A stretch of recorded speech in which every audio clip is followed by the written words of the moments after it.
আমরা যে সকল সোশ্যাল মিডিয়া প্ল্যাটফর্ম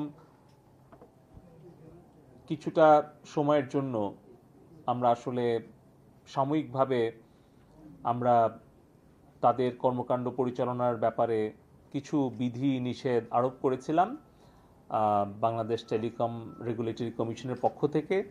আমরা সার্বিক বিবেচনা করে আমাদের ফ্রিল্যান্সার, ই কমার্স উদ্যোক্তা, আমাদের ব্যবসায়িক সম্প্রদায় এবং হয়তো স্কুল, কলেজ, শিক্ষা প্রতিষ্ঠান এগুলো এখন সাময়িকভাবে বন্ধ আছে, কিন্তু আমাদের ছাত্র, ছাত্রী, শিক্ষক, গবেষক তারা বিভিন্ন প্ল্যাটফর্মে কিন্তু তারা শিক্ষা কার্যক্রম চালাতে চায়। সেক্ষেত্রেও কিন্তু ফেসবুক, টিকটক, ইউটিউব এই প্ল্যাটফর্মগুলো বেশ প্রয়োজনীয় প্ল্যাটফর্ম, এটা আমরা মনে করি। কিন্তু সাময়িকভাবে কিছু বিধিনিষেধ আমরা আরোপ করতে বাধ্য হয়েছিলাম।